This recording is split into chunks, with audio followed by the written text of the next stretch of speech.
দৰ্শকসকল, মোৰ গাঁৱৰ লক্ষ্মী ইউটিউব চেনেলটোলৈ পুনৰবাৰ আপোনালোকক স্বাগতম জনাইছোঁ। আজি মই দেখুৱাবলৈ চেষ্টা কৰিছোঁ যে মই সৰুকৈ এখন হাঁহৰ ফাৰ্ম খুলিছোঁ আৰু এই হাঁহৰ ফাৰ্মখনত মই প্ৰথমে 50টা পোৱালি আনিছোঁ। পোৱালিখিনি অনা আজি প্ৰায় 7 দিন হৈছে। এই 7 দিনত ইমানখিনি হৈছে, ইমানখিনি ডাঙৰ হৈছে। আৰু এই 50টাৰ ভিতৰতে 4টি পোৱালি মোৰ ঘৰত কুকুৰাৰ লগত ওলোৱা আছে। দেখিছে 4টি পোৱালি অলপমান ডাঙৰ, বাকীখিনি এই 50টা অনা আজি 7 দিন হৈছে। এই প্ৰথম অনা দিনৰ পৰা এই সৰু দানাটো দিয়া হৈছে আৰু পানীৰ লগত খোৱা এবিধ দৰৱ দিয়া হৈছে, পাউডাৰ নিচিনা। আৰু যোৱাকালি 7 নম্বৰ দিনটোত বেজী দিয়া হৈছে। আৰু দেখিছে এই হাঁহ পোৱালিখিনি বৰ্তমান মই মোৰ ঘৰ বনাই থকা হৈছিলে, সেই ঘৰটো এটি ৰুমতে ৰাখিছোঁ।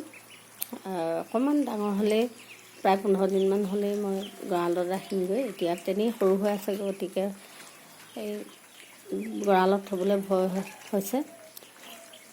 অকণমান ডাঙৰ হ'লে গঁৰালত ৰাখিমগৈ। বৰ্তমান এতিয়া মই পানী দিছোঁ, পানী খাই আছে আৰু দানা দিয়া হৈছে। ইয়াতে মই ৰাখিছোঁ, এয়া দানা খাই শেষেই কৰিলে। দৰ্শকসকল, আপোনালোকক দেখুৱাবলৈ মই প্ৰথমবাৰ খুলিছোঁ হাঁহৰ ফাৰ্ম, আৰু কেনেধৰণে কি হয় আপোনালোকক 3-4 দিনৰ মূৰে মূৰে দেখুৱাই গৈ থাকিম।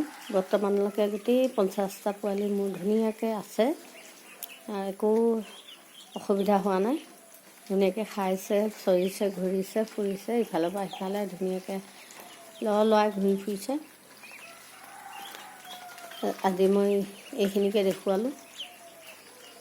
চাই থাকিব আপোনালোকে মোৰ এই হাঁহ পোৱালি ফাৰ্মখন, যাতে আগলৈ আৰু বহল কৰিব পাৰোঁ, সৰহকৈ পোৱালি ৰাখিব পাৰোঁ।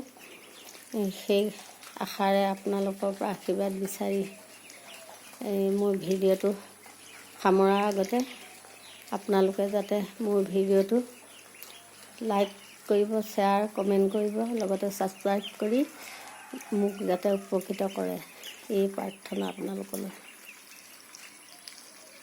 ধন্যবাদ।